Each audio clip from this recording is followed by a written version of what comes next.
54절까지의 말씀입니다. 끝까지 말씀 함께 보도록 하겠습니다.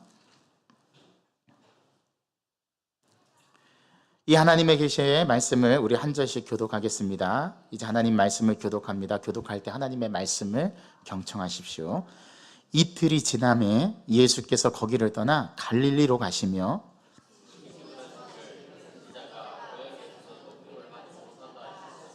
갈릴리에 이르심에 갈릴리인들이 그를 영접하니 이는 자기들도 명절에 갔다가 예수께서 명절 중 예루살렘에서 하신 모든 일을 보았음이더라.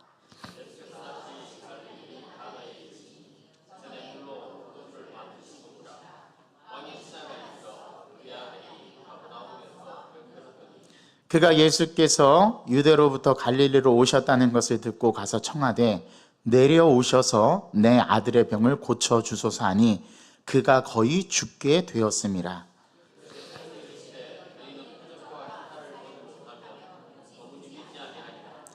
신하가 이르되 주여 내 아이가 죽기 전에 내려오소서.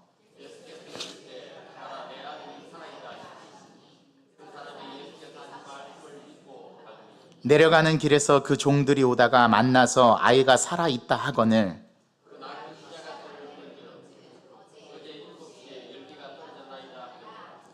그의 아버지가 예수께서 내 아들이 살아있다 말씀하신 그때인 줄 알고 자기와 그 온 집안이 다 믿으니라. 이것은 예수께서 유대에서 갈릴리로 오신 후에 행하신 두 번째 표적이니라. 아멘. 우리 옆 사람과 함께 얼굴을 바라보면서 인사하겠습니다. 사랑합니다. 사랑합니다. 사랑합니다. 며칠 전에 한국인으로서는 최초로 노벨 문학상을 수상했다라는, 한강이라는 작가가 노벨 문학상을 수상했다라는 소식이 매스컴과 또 소셜 네트워크에서 보도되었습니다.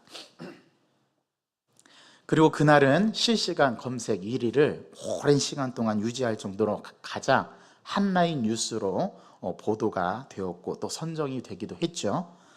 노벨 평화상은 한국인 최초로 우리 김대중 전 대통령께서 수상한 적은 있어도 이게 문학 분야에서 노벨 문학상으로는 최초로 우리 대한민국에 있는 한강 작가가, 이름이 한강입니다. 한강 작가가 이렇게 선정이 되어서 그 선정된 작품의 이름이 채식주의자라는 그런 책인데 그 책이 선정이 되어서 노벨 문학상을 수상했다라는 내용이었습니다. 이번에 선정된 한강 작가의 이 채식주의자는 지난번 노벨 문학상에 이미 거론되기도 되었던 작품이었는데 안타깝게도 지난번에는 노벨 문학상에 수상이 안 됐습니다. 근데 이번에 영광스럽게도 우리 대한민국의 작가가 노벨 문학상, 이 문학상을 받게 된 것이죠. 여러분께서는 노벨 문학상이 뭐 그리 대단한 것이냐 이렇게 말할 수 있겠지만 가까운 일본이라는 나라와 비교해 보면 굉장히 이 상이 얼마나 위대한지를 새삼 느끼게 됩니다. 일본에서는 물리학, 의학, 문학, 수학 분야에서 이미 많은 분들이 노벨 문학상을 받았어요. 그러한 노벨 문학상을 수상한 이 일본에 비하면 굉장히 우리나라는 노벨 문학상을 받을 사람의 숫자가 거의 전무후무합니다. 그런 점에서 보면 굉장히 중요한 상이라고 할 수 있습니다.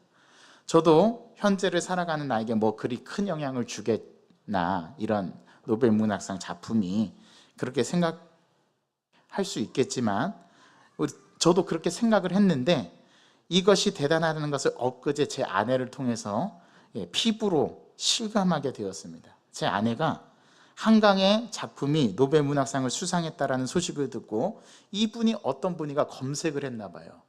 그래서 이분이 그동안 작품 활동을 했던 여러 책들을 검색하다가 요번에 노벨 문학상 받은 작품 채식주의자가 아니라 다른 작품에 좀 관심이 생겨서 그 책을 좀 빌려보려고 진해 이 구 안에 있는 모든 도서관을 다 검색했는데 다 대출이 돼가지고 이게 동이 났대요. 그런데 이 장천동에 있는 한 문고에서 이 책이 아직 대출 가능한 상태여서 그 책을 빌리러 간다고 아침에 자기를 태워다 달라고 하는 겁니다. 그래서 이든이를 태워다 주고 아침에 이제 거기 장천동 다이소 앞까지 태워다 줬는데, 아니 갈 때까지만 해도 분명히 대출 가능한 상태라고 되어 있는데 가서 책을 빌리려고 하니까 이미 그 사이에 누군가가 또 와서 빌려간 거예요.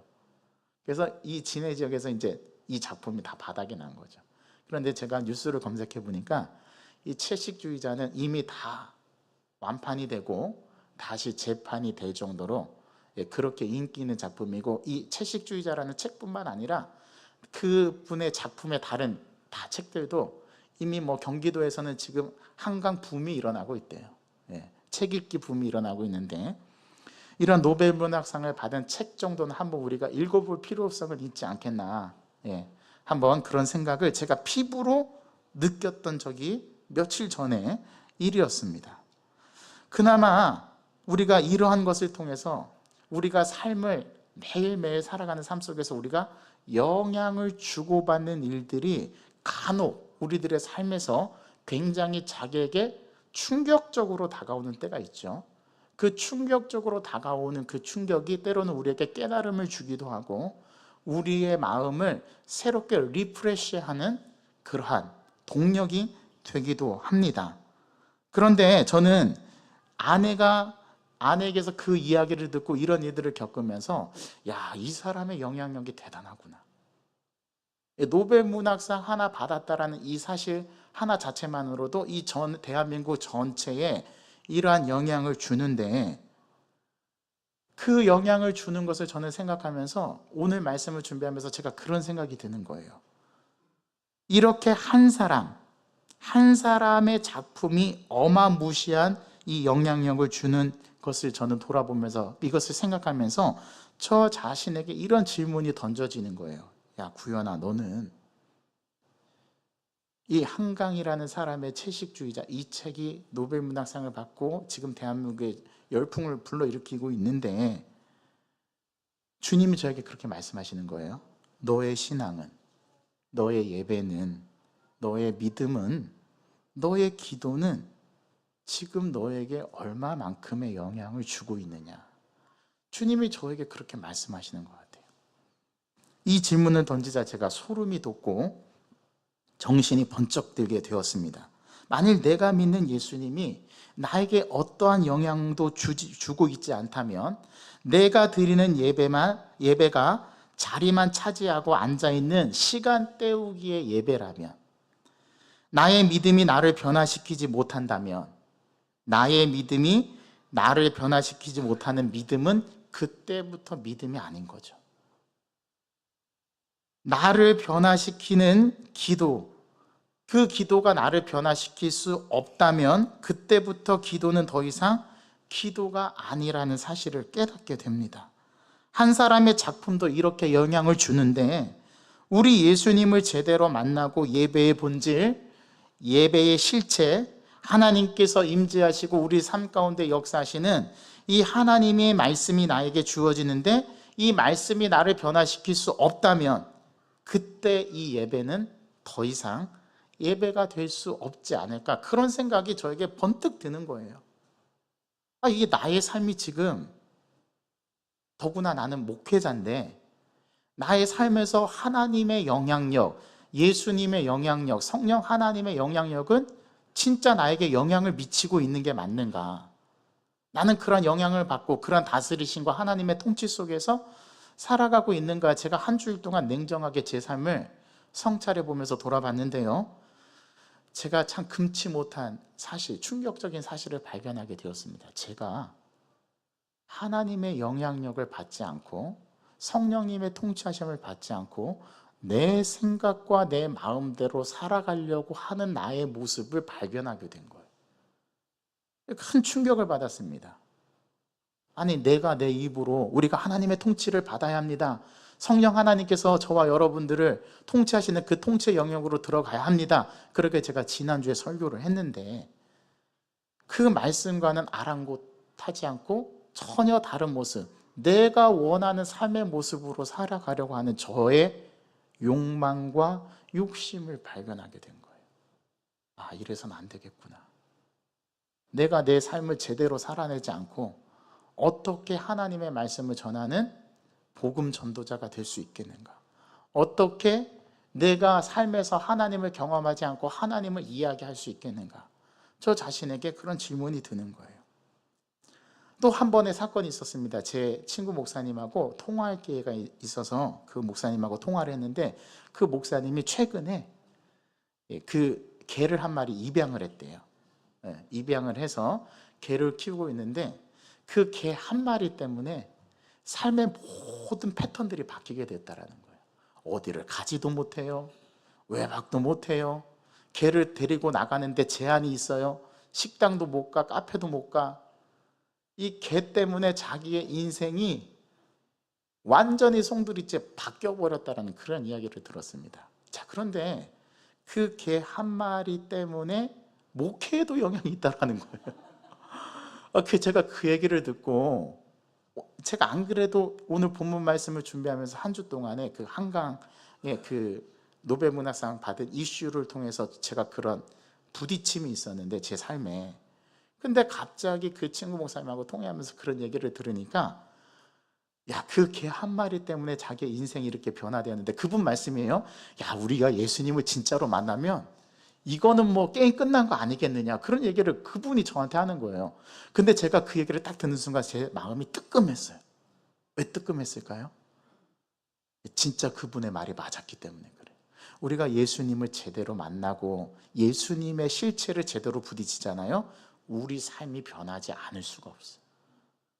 그리고 우리가 지금 계속 요한복음 말씀을 읽어가고 있는데, 요한복음은 계속 예수님을 만난 사람들이 어떻게 변화를 겪어가는지를 보여줍니다. 우리가 지난주 사마리아 여인 4장 1절부터 42절까지의 말씀을 통해서 사마리아 여인에게 예수님이 사마리아 여인과 만나서 대화하고, 그 예수님이 하신 말씀을 이 여인이 듣고 깨달음이 일어나고 알미 일어나고, 아, 이분은 범상치 않은 분이네. 처음에 유대인으로 알았다가 주로 고백하고, 야곱보다 더 큰 자로 고백하고, 선지자로 고백하고, 마지막에는 메시아 그리스도로 고백하게 되면서 자기의 생계수단인 물동이를 버려두고 사마리아 마을로 들어가서 내가 그리스도를 만났습니다라고 증언하는, 전도하는 이 모습을 통해서 우리는 어찌 보면 이 본문에 나오는 사마리아 여인이 나에게 큰 임팩트나 나에게 큰 깨달음을 주지는 못하는데, 이 여인이 어떻게 변화되어 가는지를 보여준다는 것은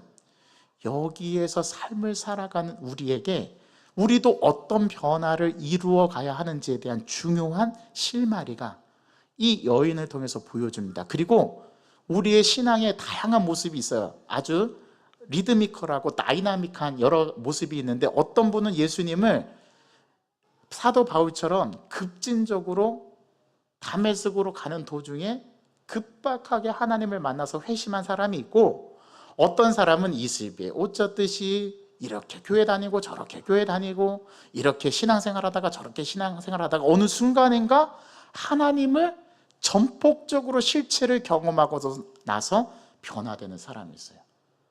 우리의 신앙의 여정은 어찌 보면 사마리아 여인과 같을지도 모르겠습니다. 우리도 처음에 예수 믿었을 때 예수님을 다 아는 건 아니잖아요.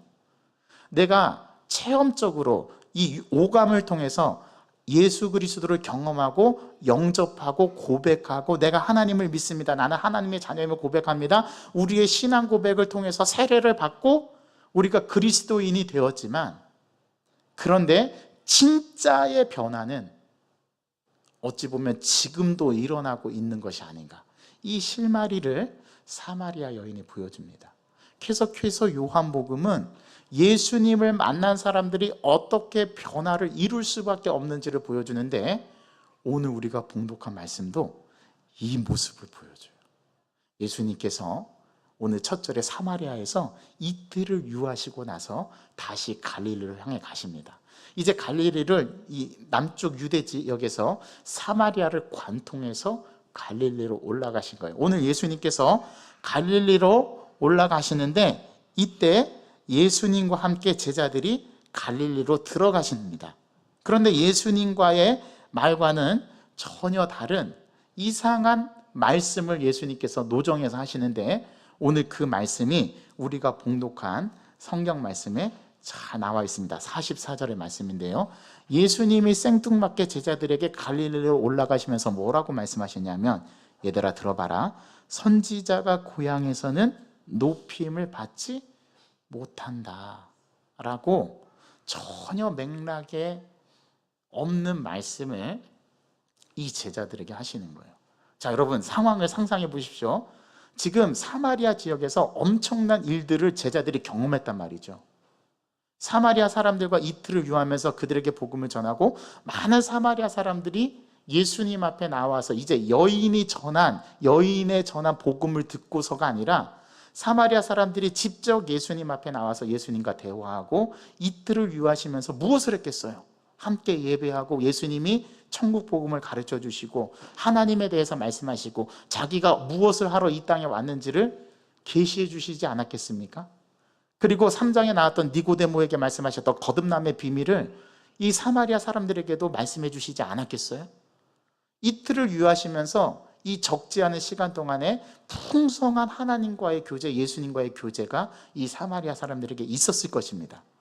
그리고 그 사마리아 사람들이 42절에 보면 세상의 구주인 줄 알고 예수님을 믿었다라고 고백하고 있지 않아요?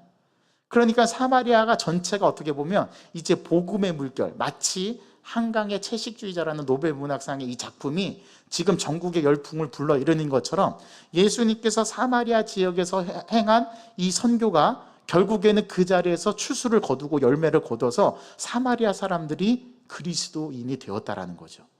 이런 기적을 맛본 예수님과 그 일행들이 지금 갈릴리 지역으로 이동하는데 예수님이 전혀 상관없는 제자들에게 생뚱맞은 말하는 거예요. 얘들아 있잖아, 갈릴리는 내 고향이거든.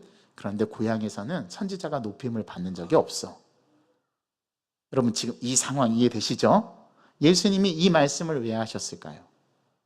갈릴리에서 앞으로 예수님께서 하나님의 아들로서 공적인 사역을 행할 때 벌어질 기적, 역사, 예수께서 행하시는 일들에 대한 반응들이 갈릴리에서 분명히 나오게 되어 있는데, 여기 사마리아 사람처럼 많이 예수님을 영접하고 따르고 믿고 환영하고 환대하고 반겨주면 얼마나 좋겠어요. 그런데 우리는, 여러분들은 다 복음서를 읽어서 알고 있듯이 갈릴리 지역에서 이 복음을 전했을 때 예수님을 어떻게 하는 자들이 생겨났어요? 거부하는 자들이 있었단 말이죠. 예수님을 미워하고 결국에는 그 사람들이 예수를 십자가에 잡아 죽이는 거 아닙니까?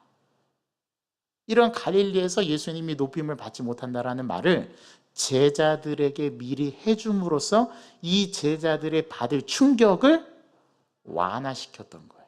그러니까 예수님이 이 말씀을 제자들에게 먼저 해주십니다. 그러고 나서 45절에 갈릴리에 이르시니 갈릴리인들이 생각했던 것보다는 예수님을 영접하고 맞아들여요. 제자들이 굉장히 혼란스러웠을 겁니다.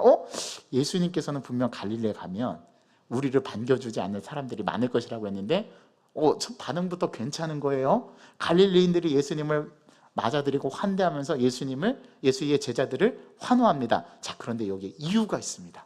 왜 예수님을 맞아들이고 이 갈릴리인들이 그를 영접하는지 그 이유가 나오는데, 그 이유가 뭐래요? 이 영접하는 자들이 명절에 예루살렘에 왔다가 예수님께서 회당에서 비두기상을 갈아엎으시고 노끈으로 채찍을 만드셔서 내 집은 만민이 기도하는 집이다, 너희들이 강도의 소굴로 만들었다 하면서 성전의 기능을 폐하시고 예수님께서 개혁하시는 모습을 이 갈릴리 사람들이 봤던 거예요. 그리고 회당에서 예수님께서 말씀을 가르쳐 주시는데 그 가르치시는 권위가 서기관들과 같지 않고 하는 나라의 진정한 복음을 맛보게 해주시는데, 그 말씀을 듣고 그들이 영안이 열리고 그들이 예수 그리스도를 깨닫게 된 거죠. 그 사람들이 지금 예수를 환영하고 있는 겁니다. 그가 하신, 예루살렘에 하신 일은 모두 다 보았대요. 그래서 이 제자들과 예수님을 환영합니다. 그때 예수님께서 갈릴리의 지역으로 환영을 받으면서 들어가셔서 가신 곳이 어디랍니까? 갈릴리 가나라는 곳입니다. 자, 갈릴리 가나라는 곳은 어떤 곳이죠? 우리 2장에서 여러분들을 이미 살펴봤는데 갈릴리 가나에서 예수님께서 첫 번째 표적을 보여주신 장소가 어디였어요? 갈릴리 가나였습니다. 그 장소로 다시 가신 거예요.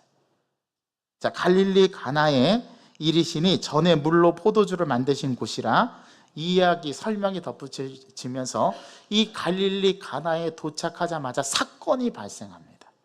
자, 어떤 사건이 발생하냐면 왕의 신하가 한 명 있었어요. 자, 여기서 왕은 누구의 왕이죠? 유대인의 왕이죠. 그 당시에 유대인의 왕은 누구였습니까?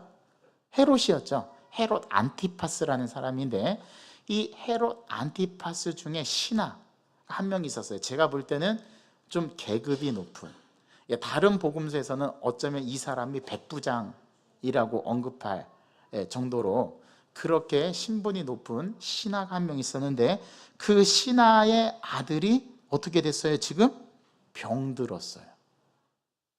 자, 그렇게 성경 본문이 가르쳐 주죠. 자, 병들었는데 그 병들어 있는 장소가 어디입니까? 가나가 아니라 가버나움이랍니다. 가버나움. 여러분, 갈릴리 가나에서 가버나움으로는 오늘날로 킬로미터로 환산했을 때 25km 떨어진 곳에 있습니다.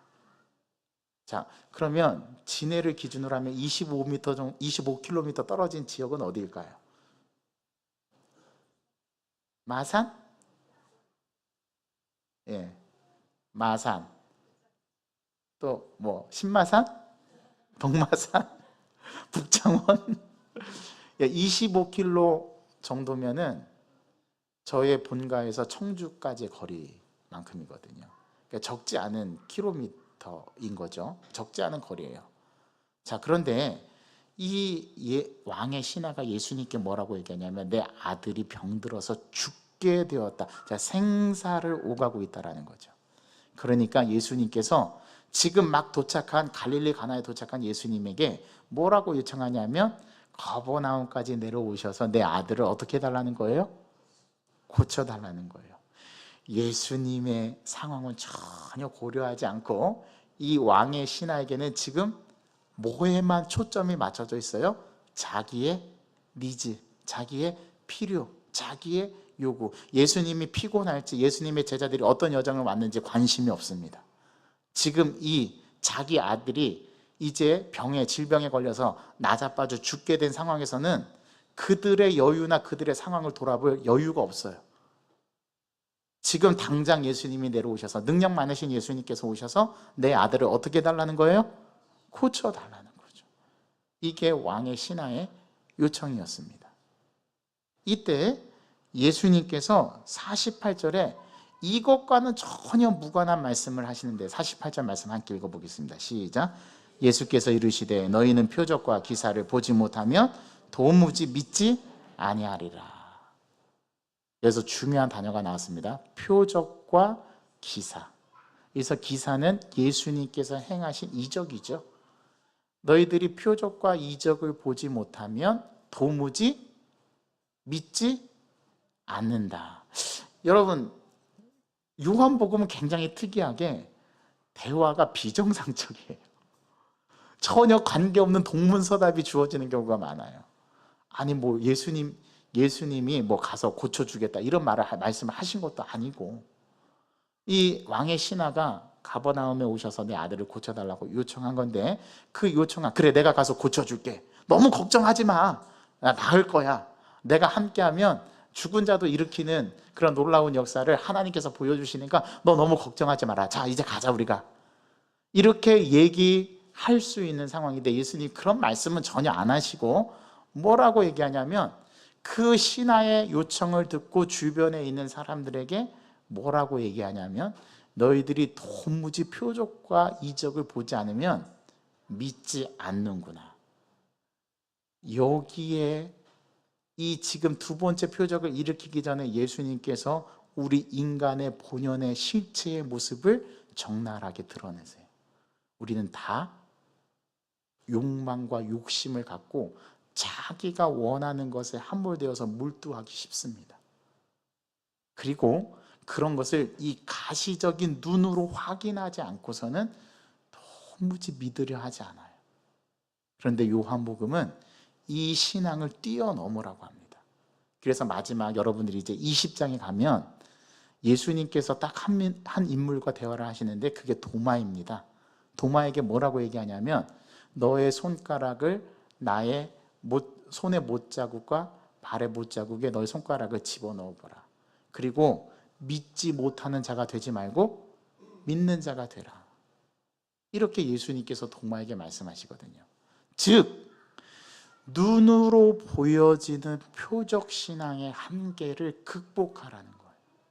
이게 오늘 예수님께서 지금 요청하고 있는 이 왕의 신하의 이야기를 요청을 듣고 지금 다른 사람에게 이야기를 하는 것입니다.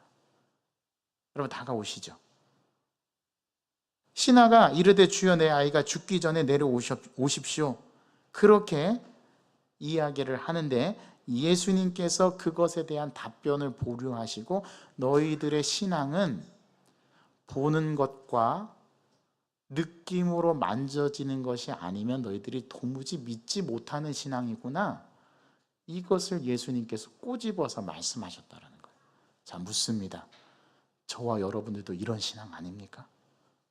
여러분들도 저도 주님 이것만 해결해 주시면 제가 제 아들을 주님께 드리겠습니다. 말해놓고 안 드리잖아요. 주님, 이 문제만, 이 물질적인 문제만 해결해 주시면 제가 주님 잘 예배하고 잘 믿겠습니다. 그렇게 예수님께 말해놓고 해결해 주시면 예배 안 나오잖아요. 이게 표적 신앙의 한계입니다. 눈에 보이는 신앙의 한계입니다. 표적 신앙은 표적이 사라지고 이적이 사라지면 믿지 못하게 되는 신앙이 표적 신앙이에요. 근데 표적 신앙이 때로는 우리의 신앙에 중요할 때가 있어요. 진짜 믿어지지 않던 것들이 표적을 통해서 믿어지게 되는 경우가 있거든요. 그런데 이 표적 신앙은 영원히 가지 못합니다. 오늘 주님이 그거를 말씀해 주시는 거예요. 그때 49절에 이 이야기를 들은 신하가 너희는 표적과 기사를 보지 못하면 도무지 믿지 아니하리라. 이 말을 들은 신하가 다시 뭐라고 주님께 이야기하냐면 주여 내 아이가 죽기 전에 내려오소서. 이분 대단한 분이에요. 이 왕의 신하가 예수님께서 이 얘기까지 하셨는데 그 얘기를 마치 못 들은 것처럼 반응을 하는데 뭐라고 반응하냐면 그런 거 다 필요 없습니다. 주님 당장 빨리 내려오셔서 내 병들은 죽게 된 아이를 고쳐 주십시오. 이렇게 이야기를 하고 있다라는 거죠. 그때 예수님께서 이 신하에게 뭐라고 말씀하시는지 우리 50절의 말씀을 다 같이 한번 읽어보겠습니다. 시작. 가라 내 아들이 살아있다 하시니 그 사람이 예수께서 하신 말씀을 믿고 가더니 예수님께서 하신 말씀을 믿고 가더니. 자 보십시오. 표적 신앙은 눈으로 보여지는 신앙이죠.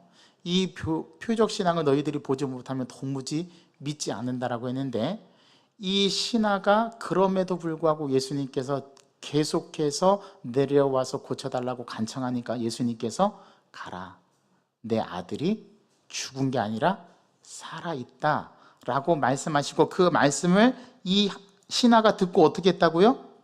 믿고 갔답니다. 말씀을 믿고 가는 신앙. 즉 표적으로 보여주는 신앙이 아니라 말씀을 듣는 신앙, 그 말씀을 듣고 반응하는 신앙. 이 신앙을 예수님께서 말씀하신데 제대로 먹혔어요. 제대로 이 신하가 알아들었어요.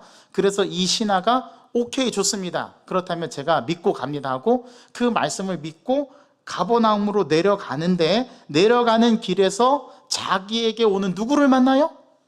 종들을 만나요.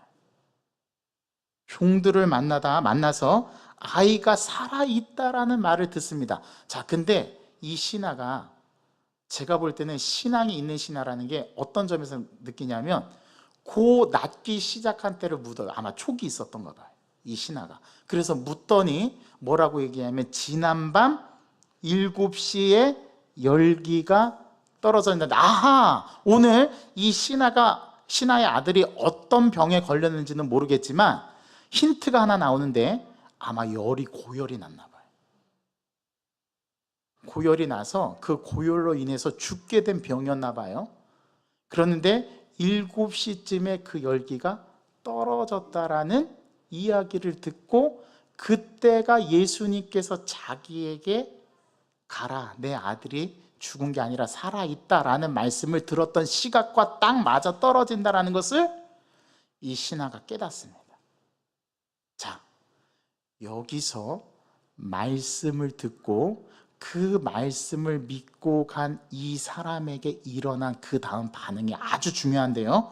우리 53절의 말씀을 다 같이 읽겠습니다. 시작. 그의 아버지가 예수께서 내 아들이 살아있다 말씀하신 그때인 줄 알고 자기와 그 온 집안이 다 믿으니라. 야, 놀라운 일이 벌어졌어요.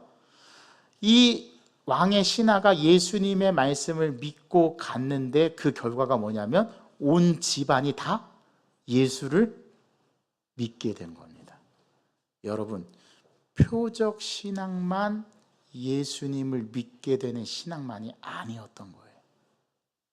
어떤 신앙이요?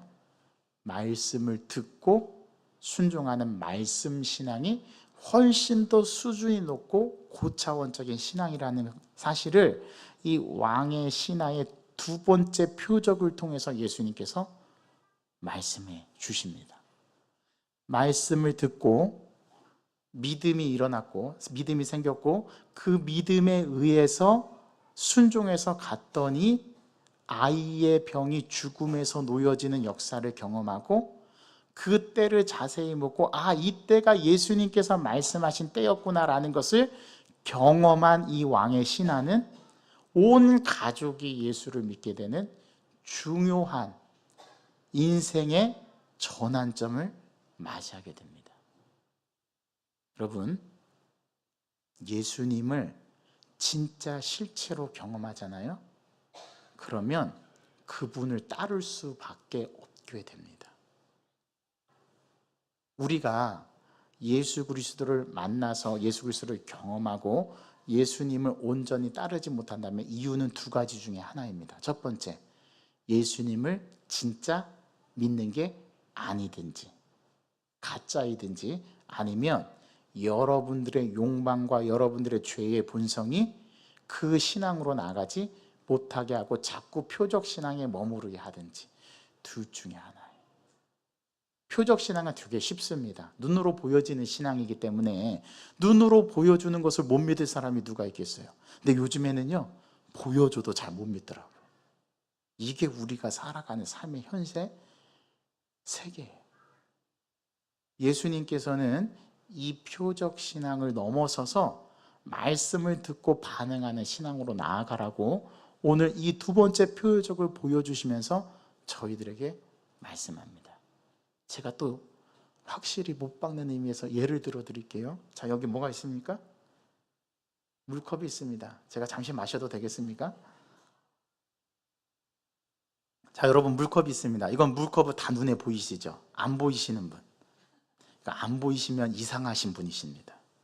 자, 옆에서 돌봐드리시기 바랍니다. 여러분, 이게 다 눈으로 보이실 겁니다. 이거는 눈으로 보여지기에 저거는 물컵이다. 자, 이 물컵을 제가 가지고 있는 패드로 가려볼게요. 자, 물컵이 보입니까? 이것도 보이면 이상한 분이에요. 안 보이는 게 당연한 거죠. 물컵이 안 보이죠? 그런데 물컵이 없는 겁니까? 아니죠. 물컵은 여전히 존재합니다. 여러분, 눈에 보이지 않는다고 해서 없다라고 말씀하시면 안 됩니다. 내 눈에 보이지 않는다고 해서 하나님이 없다라고 말하는 것처럼 가장 어리석은 건 없는 거예요. 왜냐하면 눈은 한계가 있어요. 그래서 눈이 전부다라고 우리가 생각해서는 안 된다라는 겁니다. 이게 바로 표적 신앙의 한계예요.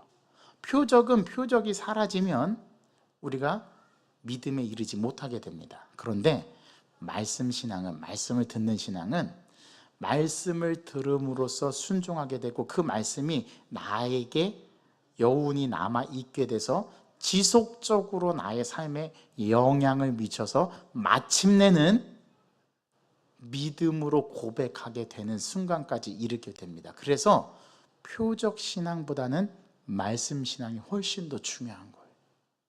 그래서 기독교는 듣는 종교라고 합니다. 보는 종교가 아니라 듣는 종교입니다. 하나님의 말씀을 듣고 그 말씀에 반응하고 그 말씀을 쫓아 살아가는 삶, 이게 저와 여러분들이 신앙하는 말씀 신앙의 실체인 거예요. 이 말씀을 통해서 말씀이 육신이 되어서 예수 그리스도께서 이 땅에 오셨지 않습니까? 이 말씀을 붙들고 사는 신앙 가운데 이 말씀이 제대로 부딪혀지게 되고 이 실체를 경험하게 되면 우리 삶 속에서 뭐가 일어나냐면 변화가 일어납니다. 그 변화를 통해서 예수님은 우리를 하나님의 백성으로 만들어 가십니다. 오늘 예수님께서 이 왕의 신하를 어떻게 믿게 하셨는지를 보십시오. 표적을 보여줘서 믿은 게 아니라, 우리는 그렇게 생각하는데 표적을 보고 믿은 게 아니라 주님의 말씀을 믿고 가다가 이 기적을 경험한 거예요. 만약에 예수님의 말씀을 듣지 않고 그 말씀 신앙에 의해서 기적을 경험하지 않았다면 아마 이 신하는 예수님을 믿지 못했을 겁니다. 예수님께서는 그에게 표적을 보여주심으로 기적을 경험하게 하심으로써 그 예수 그리스도를 믿게 한 게 아니라 그 말씀을 쫓아 따라가는 삶을 통해서 이 사람이 깨닫게 되고 예수 그리스도를 경험하게 하신 것이죠. 이게 말씀 신앙의 본질입니다. 여러분, 묻습니다. 여러분들은 삶에서 예수 그리스도의 영향력, 말씀을 통해서 변화받는 삶이 지금 내 삶 속에서 일어나고 있는지를 오늘 이 왕의 신하의 아들을 고쳐주신 두 번째 표적을 통해서 우리가 깨달아 봐야 합니다. 그러면서 54절은 이렇게 보도합니다. 이것은 예수께서 유대에서 갈릴리로 오신 후에 행하신 두 번째 표적이니라. 첫 번째는 물이 포도주로 변화되는 변화에 초점을 둔 표적이었다면, 두 번째는 말씀을 듣고 그 말씀에 순종하는 모습을 보여줬을 때 일어나는 기적을 보여주죠. 완전히 다른 표적입니다. 근데 이 표적은 지향점이 누구를 향해 있어요? 예수님을 향해 있어요. 하나님을 향해 있어요. 그러니까 이 표적은 가짜고 표적이 보여주는 실체, 즉 예수님이 진짜라는 거죠. 예수님의 말씀을 듣고 따라가는 삶, 하나님의 말씀을 듣고 따라가는 삶을 살아낼 때 우리는 표적 신앙에서 비로소 벗어나게 됩니다. 이러한 삶이 저와 여러분들의 삶이어야 한다라고 오늘 성경은 말씀하고 있는 거예요. 여러분, 눈으로 보여지는 신앙이 아니라 말씀을 듣고 믿어지는 신앙이 되게 해달라고 여러분 기도하시기 바랍니다. 그래서 그 삶으로 나아가는 이번 한 주간의 삶이 되기를 간절히 소망합니다. 하나님, 우리의 삶의 여정에는 두 가지의 신앙이 공존합니다. 하나는 표적 신앙이고 또 다른 하나는 말씀을 듣고 순종하는 말씀 신앙인데, 오늘 예수님은 표적과 기사가 아니면 도무지 믿지 아니하려는 자들에게 말씀 신앙이 무엇인가를 보여주고 이 표적 신앙의 한계를 뛰어넘어 말씀 신앙으로 도약해야 함을 우리의 신앙의 삶의 모습에서 가르쳐 주십니다. 하나님, 이번 한 주간의 삶을 살아갈 때 우리가 보여지는 것에 초점을 두고 살아가는 것이 아니라 보이지 않는 주님의 말씀을 듣고 따라가는 신앙의 모습으로 살아갈 수 있도록 저희들을 인도해 주시옵시고, 그 말씀이 우리에게 체득화되면서 깨달아지고 경험되어질 때 이것이 진정한 하나님과의 만남이구나라는 것을 저희들이 피부로 경험하고 하나님의 임재를 경험하면서 그 앞에 두려워 떨며 하나님의 통치하심과 인도하심을 받는 그러한 말씀 신앙으로 나아갈 수 있도록 저희들을 인도하여 주옵소서. 예수 그리스도 이름으로 감사하며 기도하옵나이다. 아멘. 우리 다 같이 주신 말씀을